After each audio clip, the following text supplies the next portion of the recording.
make it a part of your day. Young Muslim and old Muslim and male Muslim and female Muslim. In a time where sin has become pervasive and invasive in it, as every, make a lot of istighfar. Because from the punishment of Allah Rabbul Izzah, me and you were given two safeties. Two things that we could hide behind and keep the adhab of Allah away. Allah Rabbul Izzah says, وَمَا كَانَ اللَّهُ لِيُعَذِّبَهُمْ وَأَنْتَ فِيهِمْ. The first, the Prophet. So long as, Allah said, so long as he is amidst you, I will not punish you. So the Rasul died and left. His sunnah is with us, but the Rasul went. The second one, and Allah will not punish them so long as they seek forgiveness. So the only salvation you have now is perpetual istighfar. The Rasul sallallahu alayhi wasallam says, I say more than 100 istighfar a day, and some say in a gathering.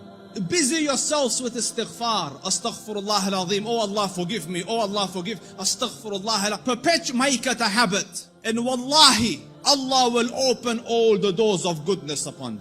In the time of Hassan al-Basri, he was alim, zahid, taqiyyun, naqi, lillahi al-wali, min al-shaytani bari, a righteous man. And he had students. So he was busy with them. And a man came and he said, Shaykh, I have problems.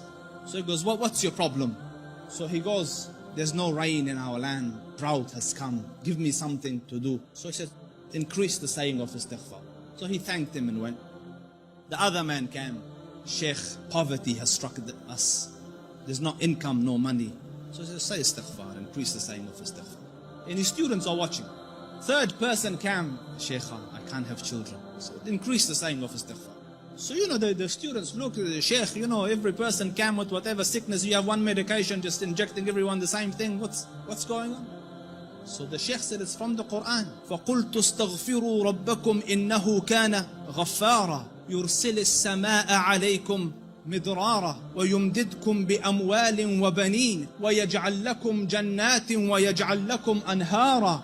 Make istighfar of Allah. Allah will send the sky down with helpful rain for you. He will bestow you with wealth and progeny and make your gardens grow, and around it springs of water will come. All for the saying of istighfar and the returning to Allah Rabbul Izzah with seeking forgiveness of Allah Rabbul Izzah.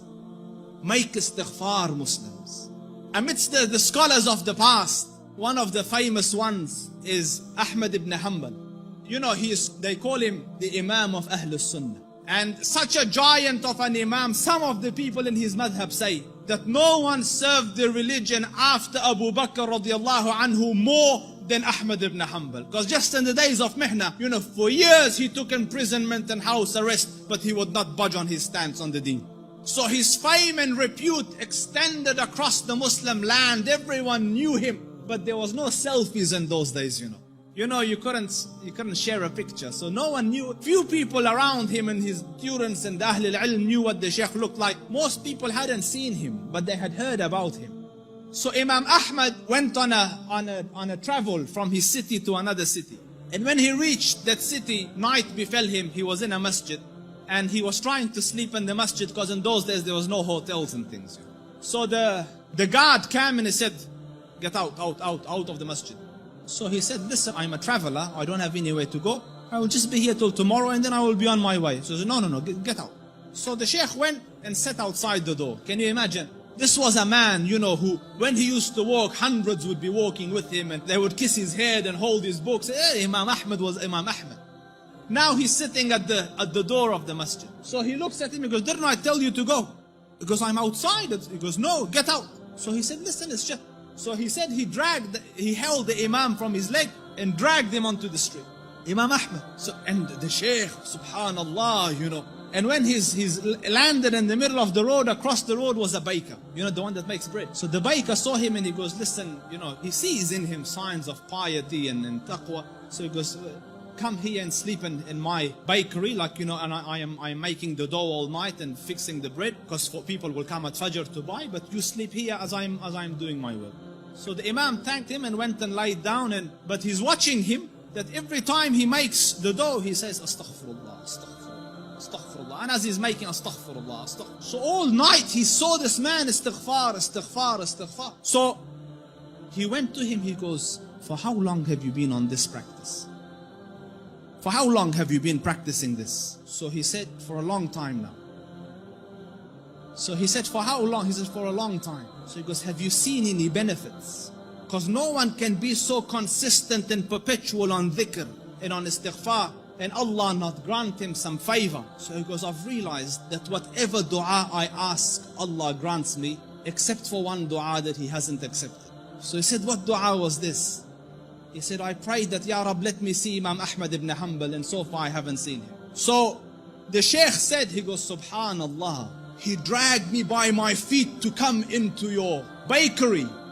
Simply cause, imagine, out of my city into his house, out of his house when I was refusing, dragged me by my feet so that I could come and answer to your dua.